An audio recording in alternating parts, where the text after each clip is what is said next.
Hey, what's up? Have you ever found yourself in a situation where you realize you have like 12 different Facebook pixels and you're not completely sure why, and you don't even know if it's necessary, but you keep on making new pixels anyway because you keep on making new websites for your different businesses or just single business, so you keep on churning them out? Well, I'm here to tell you that most likely is not necessary for your business. At most, you might need 2 pixels. In very, very rare scenarios, maybe you can use 3, but for a lot of people that are out there with multiple pixels, chances are you actually only need 1. So if you've ever been confused why you need a pixel and when you need a pixel, then this video is definitely one you don't want to miss. 𝐷𝐿 here from 𝐷𝐿 and today I'm going to talk to you about the Facebook pixel, because this is a great source of confusion for so many people that I come across. And I would say the biggest source of confusion is not so much how to install the pixel or what the pixel is, but how to manage the pixel from a sense of how many pixels do you need and when do you need only 1 pixel versus multiple pixels and stuff like that. So that's what I will be covering today. So the easiest way to understand that, so you can avoid this,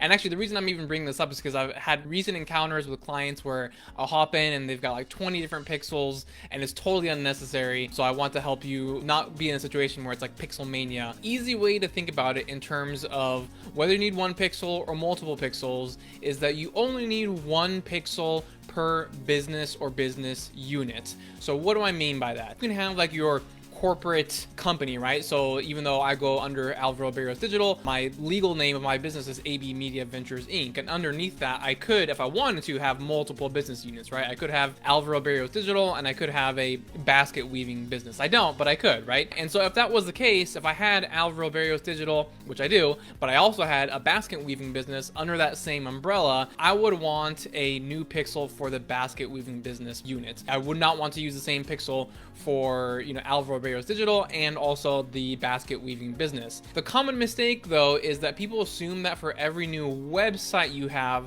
that you need a new pixel, but as long as your multiple websites, assuming you have some, are under the same exact business unit, then you still only need the 1 pixel. So I can give you a couple of real life examples. So I've seen it where, for example, someone has their main website, so we'll just call it mywebsite.com. They also have a Shopify website, but it's still part of the same brand, it's still the same business unit, it's still the same exact people that you're sending to the main site or to the Shopify store. And so this URL is shopify.mystore.com versus mywebsite.com, but again, it's the same business unit, same people that you're driving to each website, so you only need 1 pixel, whereas a lot of people I've seen would have 2 pixels in that scenario. They would have a pixel for mywebsite.com and they would have a second one for shopify.mystore.com, even though it's actually the same business unit. Another example I've seen is if you have subdomains for your website. So for example, if you have mywebsite.com as the example, but let's say you also have podcast.mywebsite.com or blog.mywebsite.com,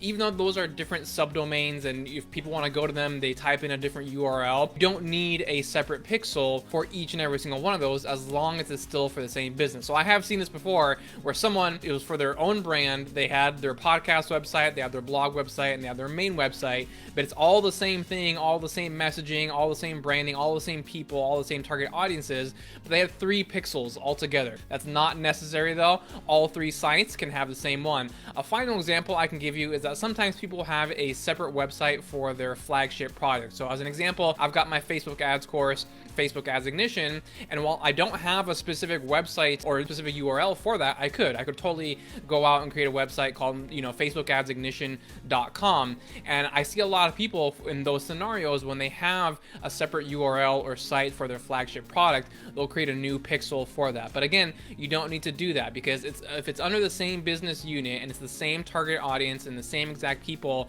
that it's meant for when it comes to your main website, you can and should be using the same exact pixel. So it's the opposite though when you do have a completely different unit. So going way back to my basket weaving example, my agency 𝐷𝐿, and let's just say I wanted to start a basket weaving business. That's just another business that I run. So that's going to be a completely different target audience than what I target with 𝐷𝐿, right? So for 𝐷𝐿, I'm targeting entrepreneurs, people looking to learn Facebook ads, all that kind of stuff. For basket weaving, obviously I'm not looking for any of that. I'm actually looking for people who are interested in basket weaving or basket weaving products. 2 very different audiences, which means I'm going to want to use 2 different pixels. And ideally, I would even say 2 different ad accounts. Technically, you can put those under the same ad account and use 2 pixels inside that account, but that can get very confusing. So I would just recommend making a new ad account for a completely new and separate business. So hopefully that brings some clarity. I don't want you to find yourself in the trap where when you have multiple URLs for the same business unit and you're creating 10 different pixels, you don't need to do that. Remember, if it's the same business unit, same target audience, you just need the 1 pixel. If you have a completely different business though, for a completely different audience, that's the scenario where you want to create multiple pixels. So hopefully you found that helpful, and if you did and you'd like to see if there's a way that you and I can work together, head on over to alvarobarrios.com/FBHelp. Right there, you're going to fill out a brief application so I can learn a little bit more about your business and your specific goals. And then after that, we'll hop on a call and we'll determine what the best solution is for you to move forward. I don't have a cookie cutter solution. Based upon your specific needs and goals, I do have different solutions, and we will figure that out on that Zoom call. So I will link that up below and go ahead and fill that application out. If you found this video helpful, please support the channel by hitting that like button and leave your comments below. Let me know what else you would like for me to cover, and I'll try to cover it as best as possible. And if you haven't done so already, please hit that subscribe button and turn on your notifications. That way you don't miss any new videos when we put them out. That's all I've got for you today. Take care and see you soon.